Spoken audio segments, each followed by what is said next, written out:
నమస్తే, నేను మీ గాయత్రి గుప్తా. ఈరోజు నేను టాలీవుడ్లో జరిగిన ఒక బిగ్గెస్ట్ స్కామ్ లీక్స్ గురించి మాట్లాడబోతున్నా, బేబీ లీక్స్. ఈరోజు నేను దీని గురించి కొంచెం మాట్లాడతా. దీని గురించి కంప్లీట్ డీటెయిల్స్ మీకు కావాలంటే babyleaks2023.blogspot.com అనే వెబ్సైట్కి వెళ్ళండి. అది కింద మెన్షన్ చేస్తా. స్కాన్ కోడ్ కూడా ఉంది. దీన్ని స్కాన్ చేస్తే మీకు ఫుల్ డీటెయిల్స్ కూడా అందులో దొరుకుతాయి. సో యాక్చువల్గా బేబీ సినిమా అనేది నా ఫ్రెండ్ షిరిన్ శ్రీరామ్ తీసిన ప్రేమించొద్దు అనే సినిమాది కాపీ లేపేశారు. ఒక ఇండిపెండెంట్ సినిమా జరగాలి అంటే డబ్బులు ఉంటే ఈజీ చాలా సినిమా తీసేయడం, కానీ డబ్బులు లేనప్పుడు ఒక ఇండిపెండెంట్ సినిమా తీయాలనేది చాలా పెద్ద మదనం. అది మరి ఇంత కష్టంని ఎక్స్‌ప్లాయిట్ చేస్తే ఎవరన్నా ఊరుకుంటారా? ఊరుకోరు కదా. అండ్ నేను ఎందుకు మాట్లాడుతున్నా ఈ సినిమా గురించి అంటే, ఫస్ట్ షిరిన్ నేను చాలా ఇయర్స్ నుంచి నా కెరియర్ స్టార్ట్ చేసిందే షిరిన్ వల్ల. పెళ్ళికి ముందు ఒక షార్ట్ ఫిల్మ్ తీసిన. ఆ షార్ట్ ఫిల్మ్ నుంచి నాకు ఫస్ట్ ఆర్జీ గారు త్రూ ఐస్ క్రీమ్ 2 సినిమా వచ్చింది. దాని తర్వాత సీతా ఆన్ ద రోడ్ అని ఒక సినిమా వచ్చింది. సో నా లైఫ్ షార్ట్ ఫిల్మ్ నుంచి ఒక పెద్ద స్కేల్కి వెళ్ళడానికి short film has been important thing. And అక్కడ నుంచి ఏంటంటే చాలా మంచోడు షిరిన్, చాలా ప్యూర్ మెంటాలిటీ, చాలా ప్యూర్ మనసు ఉన్న మనిషి. ఇన్నేళ్ళలో ఒక 15 ఏళ్ళ ఫ్రెండ్షిప్లో కూడా ఎప్పుడు కూడా ఏ ప్రాబ్లం లేకుండా చాలా సాఫ్ట్గా, చాలా మేనర్ఫుల్గా వెళ్తున్న ఫ్రెండ్షిప్స్లో చాలా తక్కువ ఫ్రెండ్షిప్స్లో షిరిన్ ఒకటి. తను ధర్మం గురించి మాట్లాడే మనిషి కాబట్టి నేను ధర్మం గురించి మాట్లాడే మనిషిని మీకు తెలుసు కదా. సో ఇందులో నేను ఇన్వాల్వ్ అయ్యి ఉన్నా. అంటే ఈ సినిమాలో నేను హీరోయిన్గా చేయాల్సి ఉండే పరిస్థితులు అవన్నీ ఎక్స్ప్లెయిన్ చేస్తా. ఈ సినిమాకి నేను షిరిన్తోని ఫస్ట్ లుక్ టెస్ట్ చేసాం. అంటే ఆడిషన్ తీసుకున్నాను. నాకు షిరిన్కి మేజర్ డౌట్ ఏముండే అంటే ఏజ్ ఫ్యాక్టర్. ఈ సినిమాలో టీన్ స్టోరీ, మరి నీ ఏజ్ మ్యాచ్ అవుతుందా కాదా అని చెప్పి ఇంటికి వచ్చి ఒక రోజు ఒక స్కూల్ డ్రెస్ తీసుకొచ్చి, నాకు అప్పుడు హెయిర్ కట్ ఉండే, విగ్ తీసుకొచ్చి ఒక మొత్తం స్కూల్ అమ్మాయిలాగా తయారు చేసి ఉండే. నాకు ఫొటోస్ చూపిస్తాను. నన్ను ఫోటోషూట్ చేస్తే నేను సాయిరాజ్ గారికి చూపించిన. ఇవి ఫొటోస్, రెఫరెన్స్ పిక్చర్స్. ఈ ఫోటోస్ చేస్తే చిన్న అమ్మాయిలా ఉన్నావు గాయత్రి, సెట్ అయింది ఈ హెయిర్ స్టైల్, ఈ కాస్ట్యూమ్లో మొత్తం టోన్ డౌన్ అవుతుంది అని చెప్పి. ఎందుకు దీని గురించి చెప్తున్నా అంటే, ఈ బేబీ సినిమా ఏదైతే ఉందో ఆ సినిమా తమిళనాడులో యాక్చువల్గా త్రిచిలో జరిగింది అని ఇంకేదో పేరు చెప్తుండు. ఆ ఫోటోలు అంటే ఒక న్యూస్ వెబ్సైట్లో కానీ మీడియాలో కానీ రిలీజ్ అయిన ఏ ఫోటోల్లో కూడా స్కూల్ యూనిఫామ్లో లేవు. అవన్నీ నార్మల్ డ్రెస్సెస్లో ఉన్నాయి. ఎక్కడ రీసెర్చ్ చేసినా రియల్ ఇన్సిడెంట్ ఫొటోస్ కానీ ప్రూఫ్స్ కానీ ఏమైనా ఉంటే అందులో ఎక్కడ కూడా స్కూల్ డ్రెస్సులు మెన్షన్ చేయలేదు. సో షిరిన్ ఏం చేసిండు, నీ ఏజ్ తక్కువ కనిపించడానికి నాకు ఈ స్కూల్ డ్రెస్తోనే ఎక్స్పెరిమెంట్ చేసిండు. అండ్ ఇట్ హెల్ప్, అంటే వర్కౌట్ అయింది. సో ఈ రిఫరెన్స్ తీసుకుపోయినా సాయిరాజ్కి చూపిస్తే భయ్యకి ఇంత పని చేసిండు. డైరెక్ట్ మొత్తం కాస్ట్యూమ్ గెటప్ మొత్తం ఎట్లా చేసినావు బ్రో, నాకు అసలు అర్థం కూడా అవుతలేదు. సరే అవన్నీ పక్కన పెడితే, హృదయ కాలేయం ఆడియో ఫంక్షన్కి నన్ను షిరిన్తో ఇట్లానే టైంపాస్ ఖాళీగా ఉన్నాను కదా అని చెప్పి ఆ రోజు స్నానం కూడా చేయలే, బ్లాక్ చీర కట్టుకొని పోయిన తర్వాత అక్కడ సాయిరాజేష్ చూసిండు. ఫొటోస్ రాగలహరి వాళ్ళు తీసిర్రు, కొంచెం బాగానే ఫస్ట్ వైరల్ అయిన పిక్చర్స్ అవి. తర్వాత ఇంకా కాల్ చేసిండు సాయిరాజేష్, నా నంబర్ షిరిన్ దగ్గర తీసుకొని నెక్స్ట్ కొబ్బరిమట్ట అని సినిమా తీస్తున్నాం, అలా నేను లీడ్గా పెట్టుకుంటాం అంటే, అట్లా నాకు అక్కడ నుంచి సాయిరాజేష్ పరిచయం.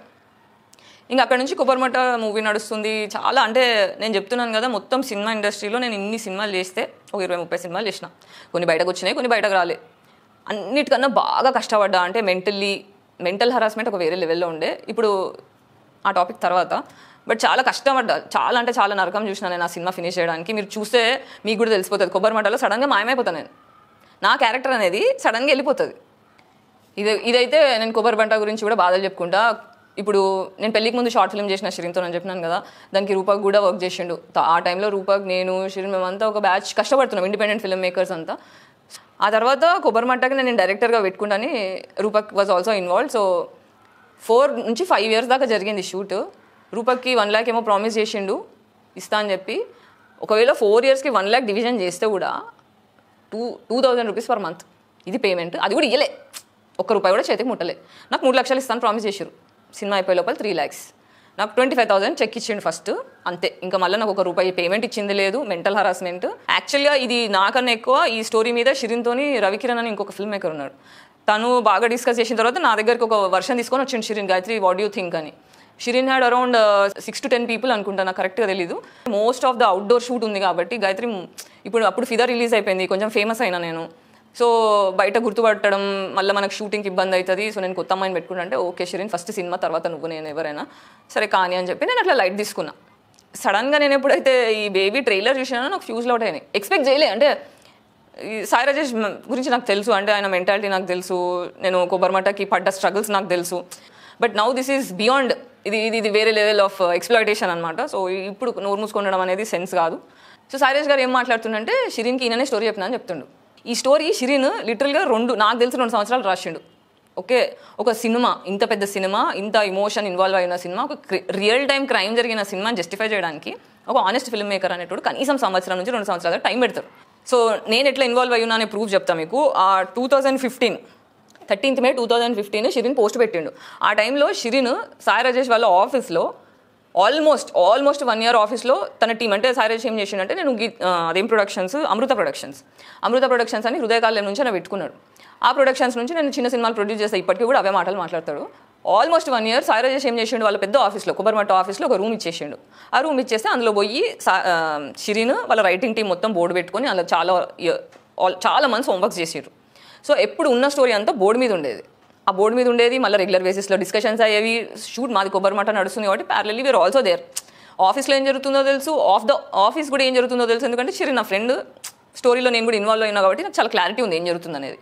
సో 2015లో షిరిన్ పోస్ట్ పెట్టిండు, hi people, is everything fine, I'm doing a movie with Amrita productions, Sai Rajesh first productions. It's a sensational coming-of-age teen love story based on true incidents. Amruta Productions are the makers of Sampurnesh Babu's Hrudaya Kalayam and Kobbarimatta Official. Okay, so ఇది 2015లో post పెడితే నేను దీనికి comment కూడా పెట్టా. ఆ పోస్ట్ల కింద కామెంట్లు ఇవన్నీ మీరు వెబ్సైట్లో పోయి డీటెయిల్గా చూస్తే తెలుస్తుంది. ఎక్కడ ఉంది నాది కామెంట్? ఇగో ఇక్కడ. ఓఫో కంగ్రాచులేషన్స్ షిరిన్ అని పెట్టా. ఎందుకంటే కాన్స్టెంట్గా సబ్జెక్ట్ మీద టచ్లో ఉన్నాము, పక్కన ఉన్న వాళ్ళము. మీరు నా ఫోటోలు కూడా చూసి టెస్ట్వి. అంటే ఇది షిరిన్ స్టోరీ అని నేను ఎందుకు కాన్ఫిడెంట్గా చెప్పగలుగుతా, ప్రూఫ్ నా సైడ్ నుంచి నేను ఏం ప్రూఫ్లు ప్రొవైడ్ చేయగలుగుతా అంటే ఇదే పేజ్లో ఇదే పోస్ట్లో మీరు చూస్తే కింద special thanks to Ravi Kiran for triggering this story idea in my mind అని 2015లో పోస్ట్ పెట్టిండు. ఓకే, అంటే ఈ స్టోరీ సాయి రాజేష్ చెప్పలే. ఈ స్టోరీ నేను డిస్కస్ చేసిన, ఫస్ట్ షిరిన్కి వచ్చింది, తర్వాత రవి కిరణ్కి వచ్చింది, తర్వాత నాకు వచ్చింది, ముగ్గురం కలిసి డిస్కస్ చేసినాం. సో ఇది నిన్న మొన్న వచ్చిన స్టోరీ కదా, 2015 నుంచి జరుగుతున్న డిస్కషన్ మా మధ్యలో. అంటే సాయి రాజేష్ ఆఫీస్లో షిరిన్ ఒక రూమ్ తీసుకొని వర్క్ చేసి ఇన్ని మంత్స్ టైం పెట్టి ఇంత ఎఫర్ట్స్ చేస్తే లాస్ట్కి నా దగ్గర పైసలు లేవు, తర్వాత చూద్దాం, అది కూడా చాలా కాన్వర్జేషన్, ఫోన్లు ఎత్తకపోవడం, పట్టించుకోకపోవడం, ఇవన్నీ చూసి ఇన్కన్సిస్టెన్సీ భరించలేక షిరిన్ బ్యాక్ ఆఫ్ అయ్యి పెద్ద మెసేజ్ పెట్టిండు, మీ దగ్గర నుంచి నాకు సరిగ్గా రెస్పాన్స్ వస్తలేదేమో, మరి నేను నా ప్రయత్నాలు నేను చేసుకుంటా అంటే ఆల్ ది బెస్ట్ అన్నట్టు కాన్వర్జేషన్ జరిగింది. ఇంకా అవన్నీ షిరిన్ చెప్తాడు మీకు. సో అట్లా నా పాయింట్ ఏంటంటే ఇది సాయి రాజేష్ షిరిన్కి చెప్పిన స్టోరీ కాదు, షిరిన్ సాయి రాజేష్కి చెప్పిన స్టోరీ. ఇది గీతార్ట్స్లో కూడా నరేట్ చేయబడ్డ స్టోరీ. ఇక్కడ గీతార్ట్స్ వాళ్ళకి నేను తప్పనట్లే, వాళ్ళు చాలా మంచోళ్ళు, వాళ్ళకి తెలియదు. అంటే సాయి రాజేష్ లాంటి స్నేక్స్ అనేటి వాళ్ళని రికగ్నైజ్ చేయలేదు. ఈ సినిమా స్టోరీ ఎత్తడం ఒక ఎత్తు అయితే, ఈ మనిషి మెంటాలిటీ, థింకింగ్ ప్రాసెస్ ఎట్లుంటుందంటే, సినిమా రిలీజ్ పోస్టర్కి ఇది మీరు చూసారా ఈ పోస్టర్? ఈ సినిమా పోస్టర్ అమ్మాయిలకు నచ్చదు. 100లో 95% అమ్మాయిలకు నచ్చదు.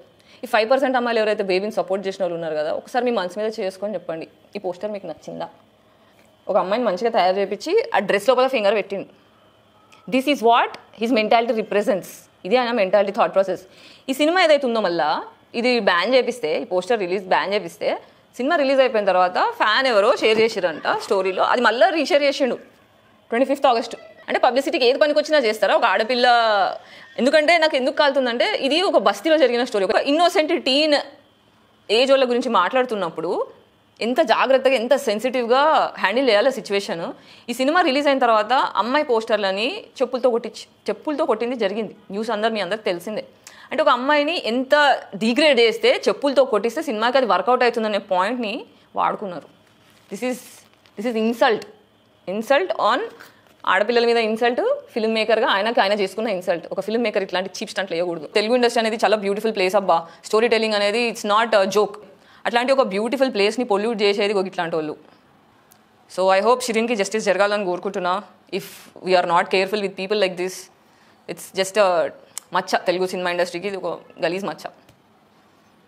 సో ఫర్దర్గా ఇంకేమవుతుంది అనేది అప్డేట్స్ చూద్దాం. నేనైతే ఈ సినిమా జస్టిస్ దొరకడానికి నా వంతు 100% నా ప్రయత్నం నేను చేస్తాను, నా ప్రెజెన్స్ ఉంటుంది. జస్టిస్ కోసం ఆల్వేస్ నిలబడే మనిషిని కాబట్టి, షిరిన్ జస్టిస్ కోసం నిలిచిన మనిషి కాబట్టి ఐ ఆల్వేస్ సపోర్ట్ హిమ్. జై హింద్.